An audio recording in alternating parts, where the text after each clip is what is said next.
Hello everybody, this is a Shadowbox, and today I'm introducing a new series. It will probably be a relatively short series, but we are going to be looking at basic flight principles and navigation for use in FSX. The reason I decided to do this series is because I've gotten a few PMs asking about basic flight, a couple comments, and I know a few of my new subscribers. Thank you for subscribing, guys, it really means a lot to me.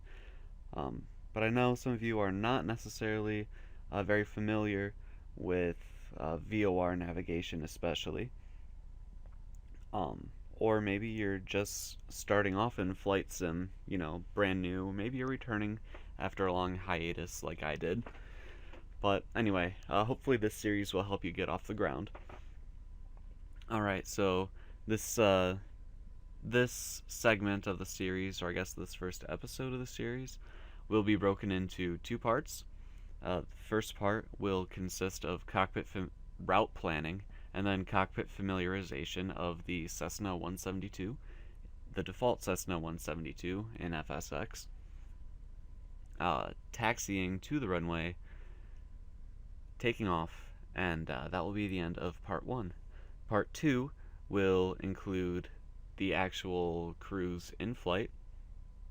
We'll look heavily into VOR navigation, and we will perform an ILS landing, or an instrument landing.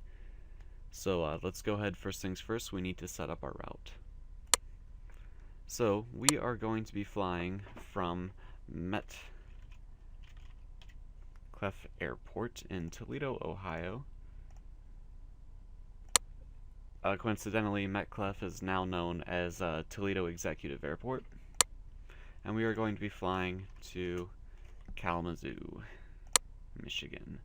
VFR flight plan is fine. We're probably not going to use ATC because I turned off all AI traffic. VOR to VOR. Find route. Here, let's change our cruising altitude to 5,000.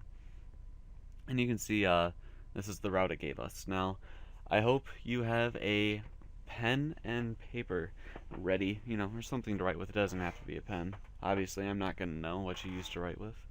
Okay, so I've got my pen and notebook here. We need to take note of a few things. First of all, where we're taking off from. I mean, yeah, it seems obvious, but here we are, starting position at Toledo Executive Airport. Now, something we need to take note of is our initial bearing. This red line here is our flight plan, our flight route, and it looks to me as if it's we'll call it 285 degrees. So write that down. From KTDZ, 285 degrees. Okay, so that's our initial bearing until we get to the Toledo marker. And now there are important things to note about this. Let's go ahead and turn on our VOR markers, turn off airports. First thing to note is the frequency. So TOL 112.50. So we will tune that into our radios. And something else to note here is that this is a DME. This is only a DME. It is not a VOR DME. DME stands for distance measuring equipment. I don't know why it's called a DME when it's not in the plane, but anyway, that's a DME. It's not a VOR DME. What that means is that our VOR navigation will not point us to this, which is unfortunate. We're going to have to rely on our initial bearing from the airport to get us close. However, we do have instruments in the cockpit that will give us a distance to the DME. Even though it won't point us there, it'll give us a distance there. And if you're a little bit scared, you can use the GPS for this part of the leg, or for this part of this leg of the flight. There we go.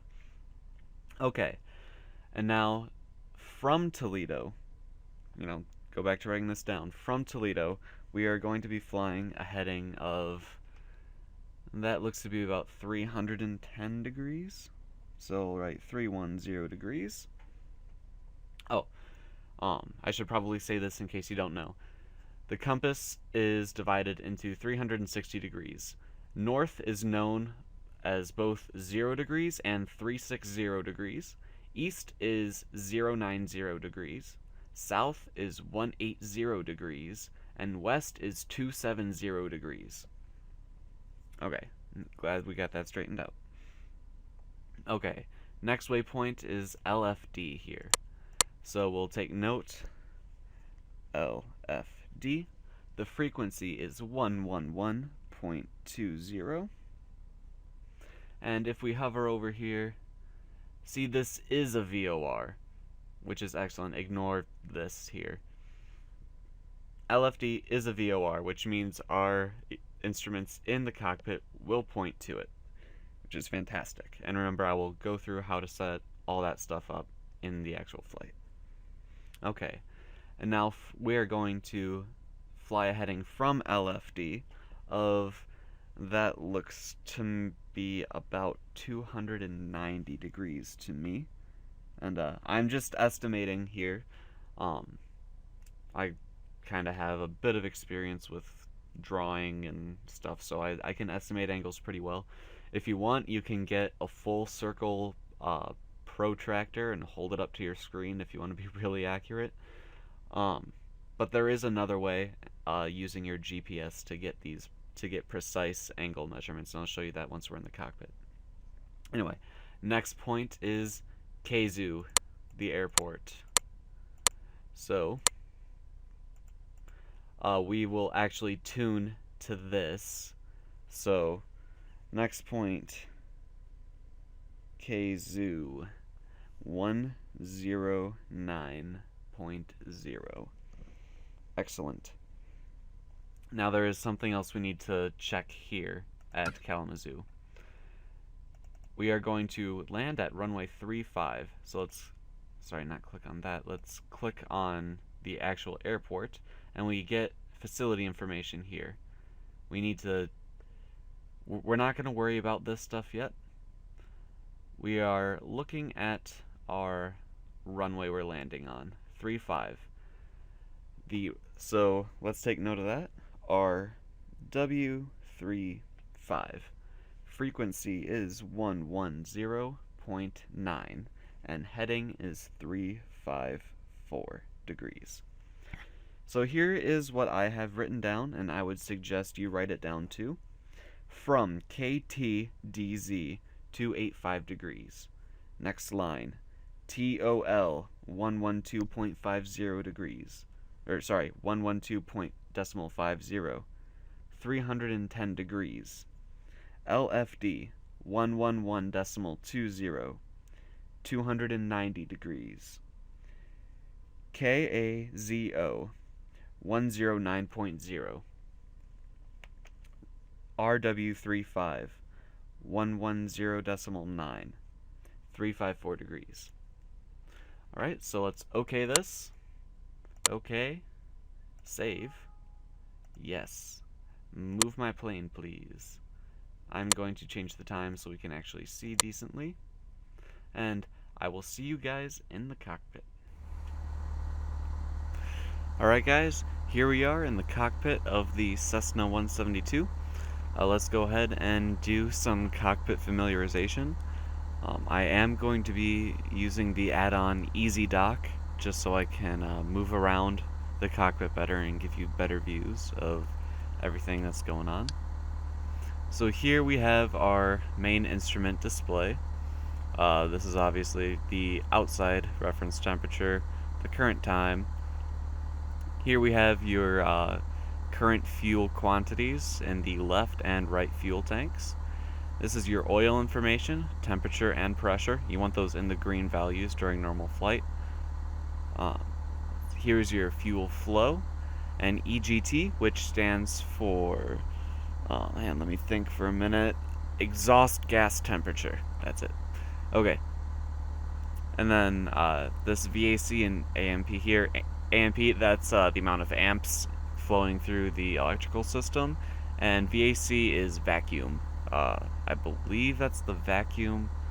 You know what, I'm not sure what the vacuum is, but anyway, it needs to be in that green area there.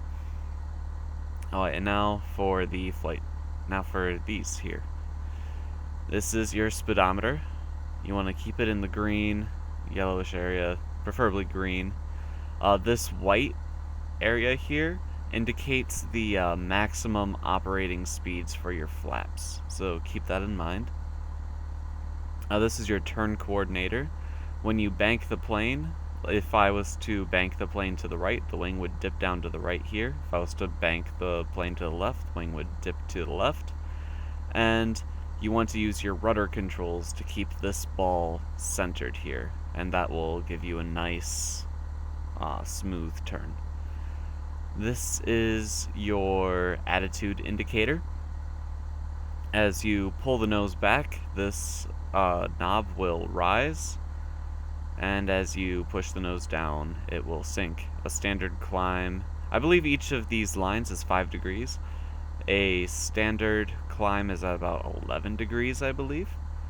And as you bank the plane, the wings will tip.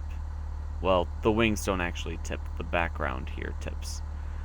But anyway, that's neither here nor there. This is your compass. This heading bug right here, you can see it's moving this thing around right here, is that's how you tell your autopilot what heading you want it to fly when you're in heading mode. This sets your heading correctly. As you can see, we just got a warning that heading indicator is set, so to auto set it correctly, press D on your keyboard. There we go. This is your altimeter. It tells you how high above sea level you are. That's very important. This does not tell you how high you are above the ground. This tells you how high you are above sea level based on current atmospheric pressure. You see this right here is the atmospheric pressure, 29.9 inches of mercury. I believe that's what that is in. And you can see we can rotate it due to atmospheric conditions. If we mess it up, we can always hit B to autocorrect it. This is our vertical speed indicator. This tells us how fast we are climbing or how fast we are descending.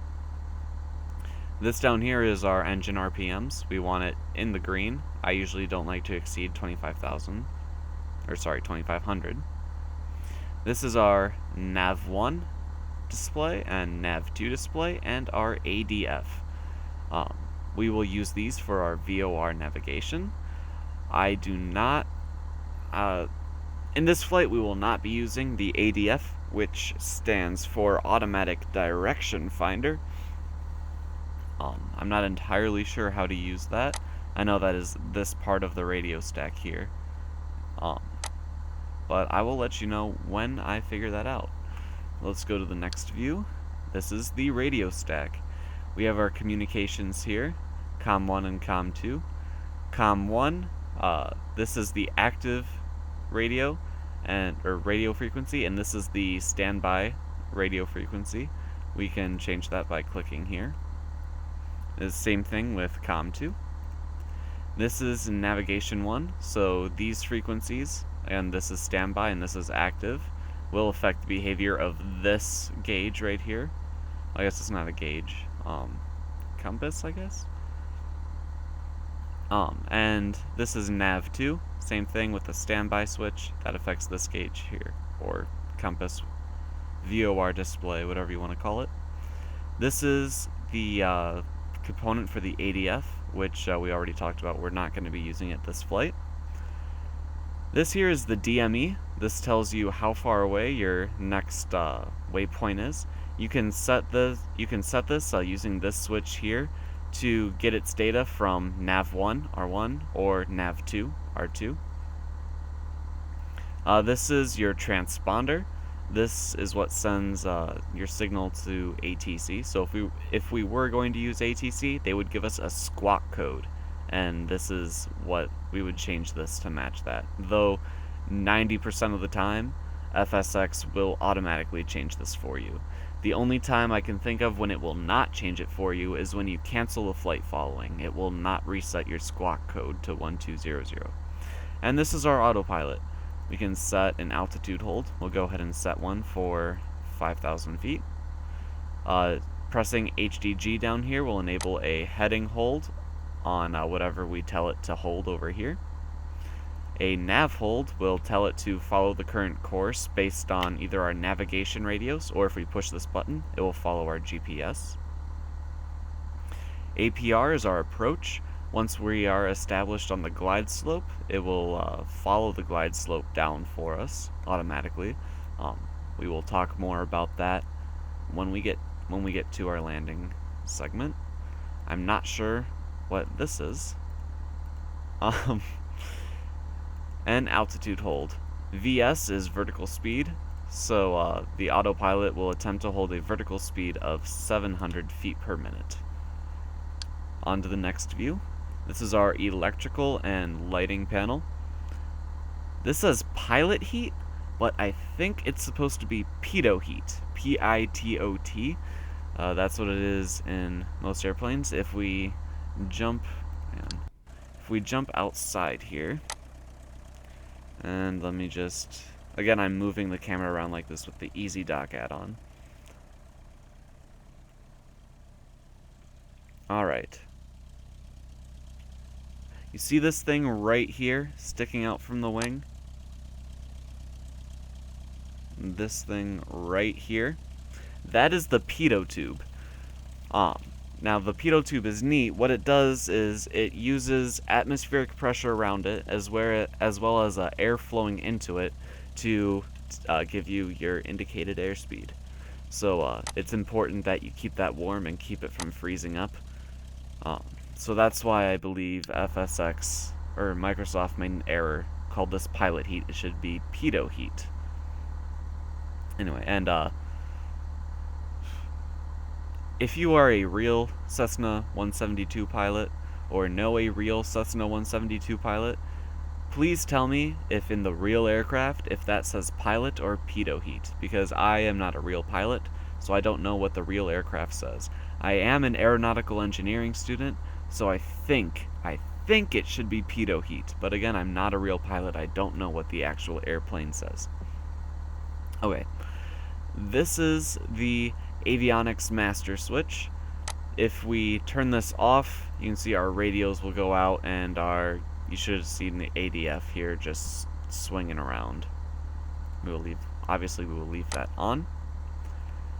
These are our lights: strobe light, nav light, taxi light, landing lights, beacon light.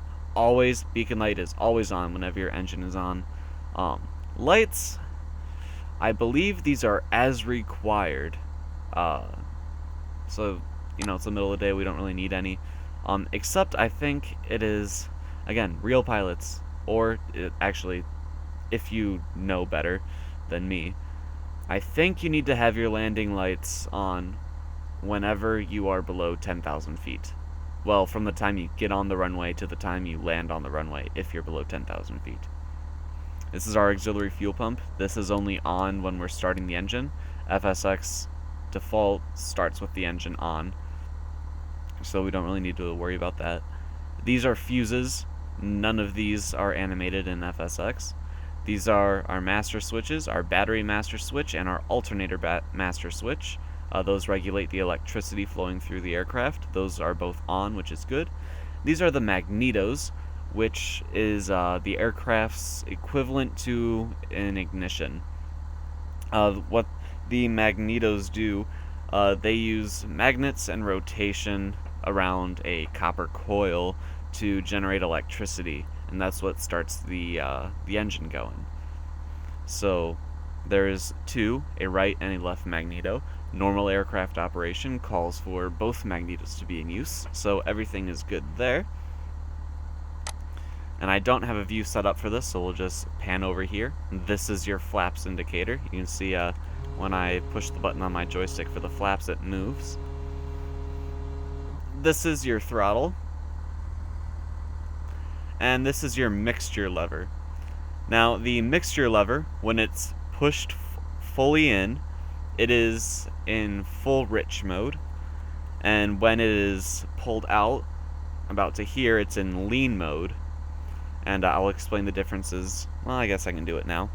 Okay, so what the mixture lever does is it regulates the fuel to air ratio in a carbureted engine, which the Cessna 172 has. And when we're at a higher altitude, in the Cessna 172, the checklist calls for above 3,000 feet. So in this aircraft, when you're above 3,000 feet, you reduce the mixture to lean, because there is a lot less air at higher altitudes, so you put in less fuel into the engine to maintain that air to fuel ratio that the engine burns. Let's see. This is our trim tab. We need to set this. I'm just using my scroll wheel on here, even though I do have, we can also click and drag this down. I do have this mapped on my joystick. We need this white thing to be on takeoff for takeoff. And then I usually just let the autopilot manage the trim. This is our fuel shutoff indicator. This is actually backwards. When this is pushed in, the fuel is supposed to stop. Or sorry, when it's pushed in, the fuel is supposed to flow, and when it's out, the fuel is supposed to stop. FSX got that backwards. At least I think so. Just looking right here, it says fuel on, pull off. So, pull off, pull it off, not push it off. Anyway, if you're a real pilot, or if you have experience in a Cessna 172, please feel free to correct me on that. Okay, and this is our fuel tank selector, so we can select right only, let's go on, switch back, left only, or, come on, don't do this to me. Come on. Nope, both. There we go. Normal aircraft operations call for that to be set to both. Alright, so that is everything. Now remember, once we take off, we are going to be... Oh, right. GPS. I want to show you something that you can use the GPS for. Press Shift 3 and you bring up the GPS. Oh, also this is a magnetic compass up here. Okay. Most people use the GPS for their navigation when they're first starting off. They just press this button here and tell the autopilot to nav hold, and the autopilot will follow this line nice and easy. However, I think VOR navigation is much more fun, especially for general aviation aircraft that do not have flight management computers. Okay, so that booping is like the autopilot saying, hey, you turned me off, did you mean to do that? Like, yes, I did, leave me alone. If we click the flight plan button here, it will actually give us our flight plan, and this DTK is actually the heading we need to fly from. So we need to fly a heading from the airport to Toledo of 284. So looking at the notes, we have from KTDZ 285. I was pretty close with my guess, wasn't I? It's actually 284. Okay, from Toledo, to LFD, so from Toledo, we need to be flying 311. My guess was 310, not bad. I'll go ahead and correct that. And from LFD to Kalamazoo, we need to be flying 292. My guess was 290, so not bad. Okay, and in this aircraft, and whoops, did not mean to do that, sorry. In this aircraft, you'll notice, well, pretty much in all aircraft that have these style gauges, I believe it's either Cessna 154 or I believe it's the Frugal Sim channel. He refers to these as steam gauges, which I really like. So steam gauges. For these steam gauges, even though I don't think they're actually powered by steam, it's kind of hard to get an exact heading set. And you can see it's kind of tricky to see. But anyway, our first heading needs to be, we'll just call it 285, that's not a big deal. And that is right there. Each one of the big lines is 10 degrees. Each one of the little lines is 5 degrees. So that's 0, 30, 60, 90, 120, 150, 180, 210, 240, 270, 300, 330, 360. Alright, everything's good. Okay, so verify. Whoa. Come on, trim. Go back to where you're supposed to be. That probably happened when I was messing with the autopilot. That's just me resetting my view with EasyDock. So we will go ahead, taxi, and take off. You notice our oil pressure light went away once we increased our throttle. That's good. You can see our oil pressure is now in the lower left-hand gauge. Oil pressure is now normal. Now, one thing I still need to work on myself is my taxiing skills. You're supposed to keep your nose wheel on this yellow line here. If we jump outside real quick, I'm not doing such a great job of that. And it's kind of hard to tell in cockpits that use exclusively steam gauges. Well, that's a graphics glitch.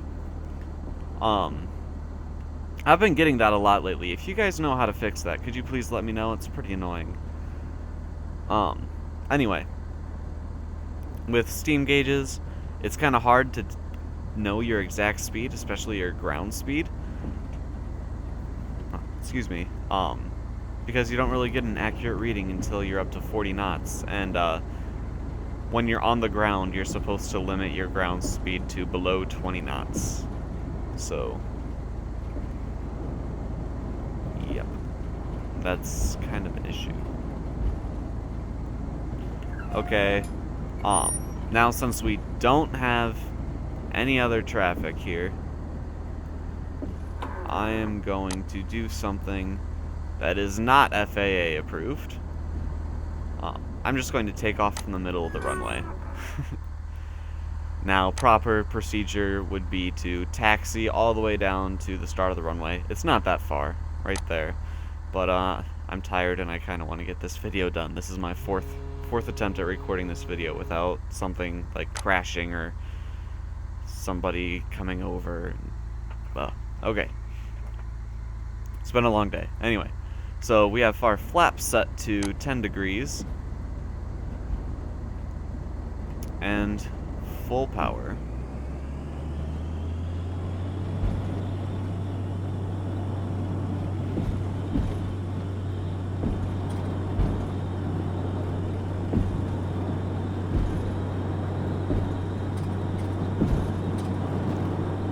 Around 75 knots, or actually around 70 knots, I find is a good time to rotate.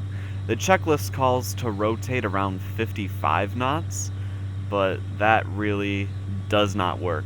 Don't do that. You will stall. If you watched my air hauler Let's Play, I believe it was episode 2, we found out that rotating at 55 knots really doesn't work. Okay, we're getting close to the top of our flap operation limit, so we will retract the flaps. Go ahead and set altitude and heading in the autopilot. Autopilot master will automatically engage. And now the aircraft is flying itself.